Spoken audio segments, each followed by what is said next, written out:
EITI is the Extractives Industry Transparency Initiative, and it is a global standard that has been designed to ensure that there is accountability and transparency in the oil, gas and mining sector.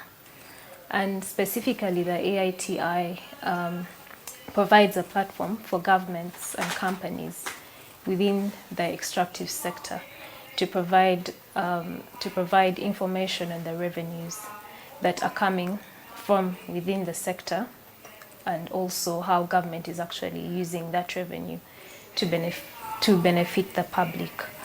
And maybe also to note is the fact that it puts into consideration revenue coming in from the different stages of value chains of the extractive sector. And that starts right from contracting, where it looks at governments publishing contracts that have been signed by companies, and all the way to receipting until companies also share out the revenues to shareholders. All right. Now I understand that this makes Uganda the 54th country to join this platform globally, but that makes us 26 here in Africa. What does that mean for us, or what next? I think for us right now, it's okay. For the next 18 months, Uganda will be required to have to develop a very comprehensive report on its oil, gas and mining sector, which has to be presented for validation within the next 18 months. And that report then, after that report has been validated, it will also have to put into consideration issues around disclosure of the information and how the government is going to do that. And so I think that is one step going forward. That is the next step going forward. Yeah. Right. You talk about disclosure of information. What entails in this? What kind of information are we disclosing? Is it the over 6 billion barrels that we expect to drill? Is it the infrastructure that we have put in place? Is it how far we have developed the mining industry? Is it what should be expected in that information that is required to be disclosed in these 18 months? Basically looking at the mining sector, the oil and gas mining sector broadly, the kind of minerals we have, the steps that government has taken in terms of, say, improving transparency in the mining sector, how it has been able to put into consideration issues around gender and environment. Yeah, that's roughly what is. Yeah. Even the infrastructure that we expect to get from this. Yes. Let's look at the standards. You understand? The standards, I'm talking about those of our very own industry, and some of the infrastructure is still pending, some of which we are sharing with Tanzania, the pipelines and all that, even away from the oil, even the mining itself. We still have problems with the artisanal miners and all that, so you would want to think that the standards at which we mine in Uganda are still quite, developing, and we remain optimistic. Now that we are required to subscribe with EITI, or we've been welcomed aboard, do we meet those standards, or we have a lot of work to do, or this is going to actually expose probably the loopholes therein? I think one is to recognize that it will go a long way in improving the governance of our mining sector. But also now, when we look into the challenges of the mining sector, I think some of the major challenges, especially around artisanal and small-scale miners, is that they've not really been, say, governed in an effective way. That much as there's so much going on in the artisanal and small-scale mining industry, Uganda is not able to actually quantify the amount of revenue that it's getting through the activities of artisanal and small-scale miners. But also looking at it in the essence that we've not, as a country, we've not been able to see to it that even those who are employed in the mining sector are having their workers' rights respected, that the whole mining sector is also putting into consideration issues of labor rights, women's rights, ensuring that there's protection of the environment, and so on and so forth. So you want to think that this will actually, one way or another, bring us to a step of check and balance, see what we have done or what we haven't done? I believe so, especially in terms of revenue, that because we have so many companies that are operating in the mining sector, most of which are multinational companies. They've been using different avenues to avoid taxation. Some of them even evade. So for us, we feel that if companies are able to oblige and do the country by country reporting, then we as a country stand to gain a lot in terms of revenue. But because we are also able then to hold them accountable to issues around respect for human rights, respect for environment, but also respect for the different gender roles, and yeah. But it would also be good for us to look at the EITI, say for government, what is it gaining out of all this? And for government, of course, like I had already said, it's the issue of revenue, that we shall be able to get more revenue, but also looking at it in terms of management of the revenue, that because we know exactly how much is coming out, then there is proper management of that revenue and there is less corruption and mismanagement of the resources, and that benefits the public. But also looking at it from the angle of the investors, that because we have the EITI in place and we have all these measures in place, there's the contracts are published, so it prevents unfair competition among the different investors, but also provides for a situation where there is economic and political stability, and that also encourages investors to come in and invest in the sector. Calling upon investors is actually one of the things, or attracting them in this particular bill is one of the things I picked on from that. But also, let's look at the possibility of this information. Like you said, in 18 months we're required to declare or be transparent as much as possible to all the developings in the minerals, in the mineral aspect, in the oil and the gas and the petroleum products per se. And I'm looking at this, I'm looking at our sector that we are trying to revamp, especially the oil we haven't even drilled yet. And I'm anticipating that a lot of information is going to be there. Probably we're going to declare how much we expect to drill at the beginning, or the future prospects even as we continue drilling once we start. And I'm looking at this information being susceptible to anyone to access, especially through EITI, knowing that over 54 countries subscribe to them globally. Doesn't this pose a threat to how much or to what extent the international arm will have in our minerals? I think it will have a slight, I can't ascertain that, but one thing I'm sure of is that we need to look at the good side of it. We need to look at other countries as well that have previously joined the EITI. There's Nigeria, there's Ghana, and we've seen that by joining the EITI, they've been able to have a boost in revenue collections from the sector, from the extractive sector.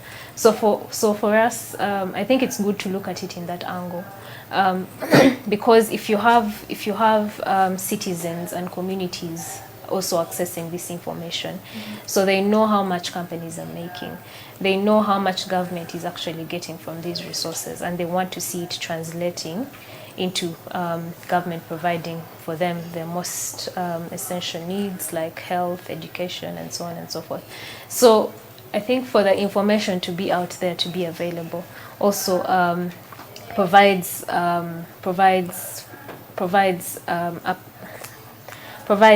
an opportunity for citizens to hold governments and corporates accountable.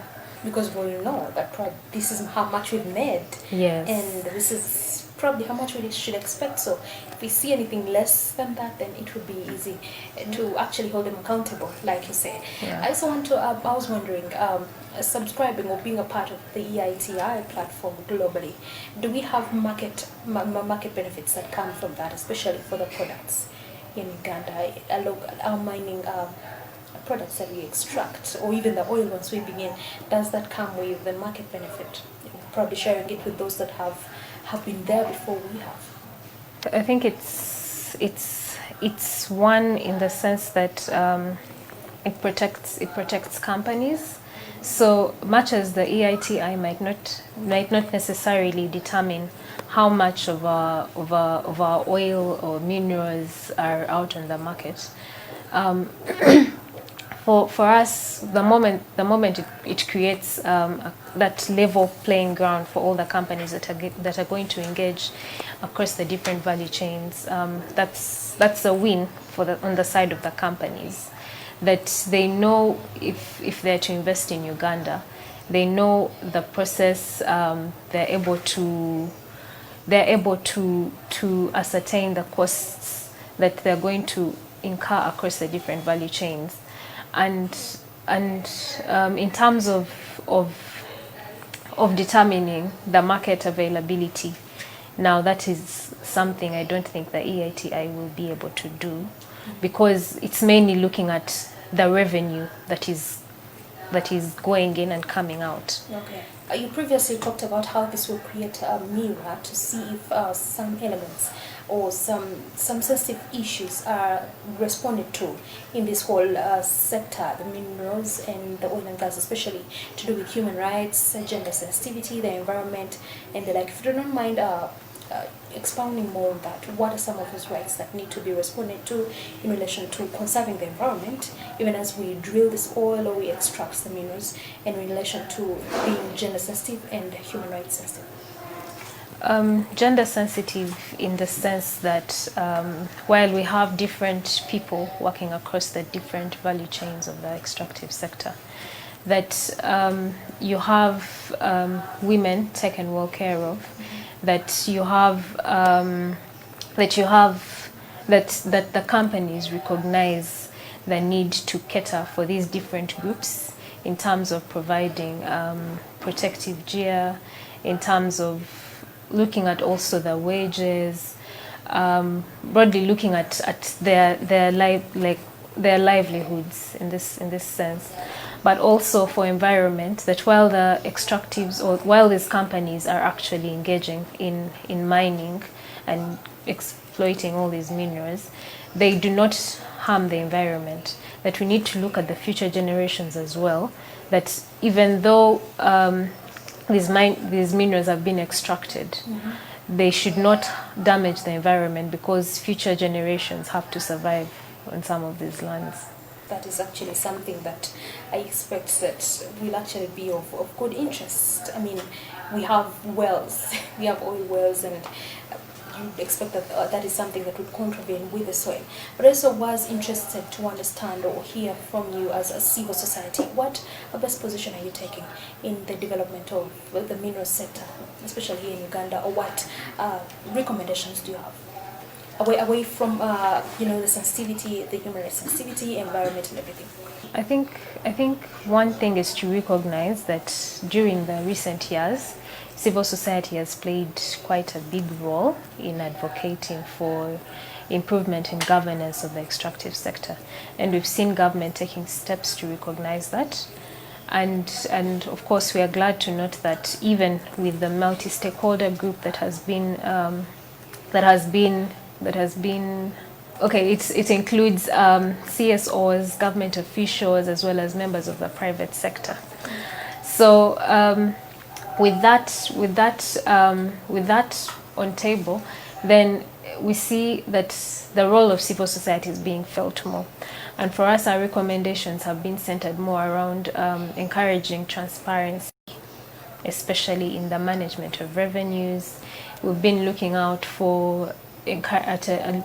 encouraging government to share, for the case of oil companies, some of these production sharing agreements, because then it provides citizens and communities a tool for them to hold the governments and corporations accountable in case they do not fulfill the commitments that they make in some of those agreements.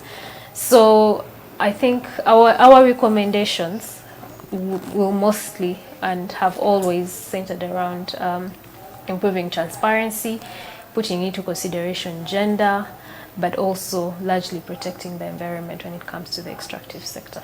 Away from even the minerals, the extraction sector, like you call it, let's try to make this as broad as possible, if you do not mind, of course. Transparency seems to be key in any aspect of governance. And if we are to talk about what citizens expect from government or what government expects from us, we must not forget transparency. But we also must realize that we have shortfalls when it comes to that. So as civil society, what are some of the tools we employ should be used to actually make sure that we have transparency in, of course, to advocate for proper governance? I think for us as civil society, transparency comes in more at a stage where you involve the citizens, that government makes information public, that citizens have access to all this information, all the commitments that government has made, and that with that information they're able to hold government accountable. And that creates what we've always talked about, the social contract.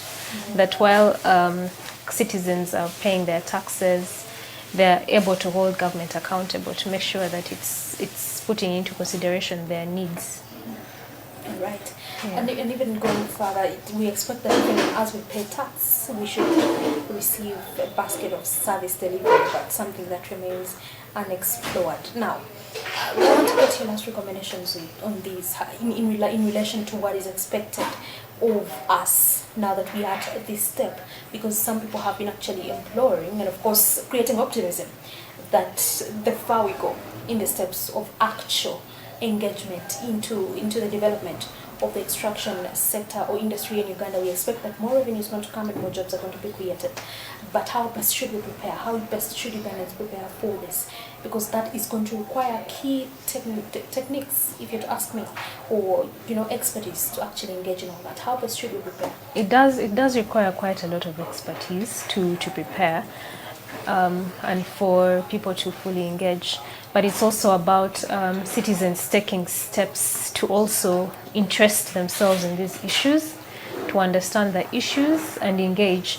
Because sometimes what we do as civil society is try to simplify some of this information for people to understand it, to pick up interest in it. But I think now it's also for the citizens to take steps to find out more about this information, read more, and take steps to engage with government on some of these issues. Yeah. Don't you think we still need more of the academia involvement? I mean, train more people that are going to drive this sector in terms of profession, if you'd ask me. Yeah, it is a collective effort. You can't throw out academia, definitely. So you need as many people on board, because everyone comes with a different knowledge. So it's good to have all that combined in this effort. Let me have your last recommendations. My last recommendation is one for government to provide information as much as possible on issues, especially around the extractive sector, to also oblige to the commitments from the EITI for us to ably improve our governance, for the governance of our extractive sector, but also for citizens to take an interest and understand these issues and engage with government, hold the government accountable, hold the corporates accountable, to ensure that as a country we are able to maximize our revenues, but also to see that there is a respect for gender and environmental sustainability.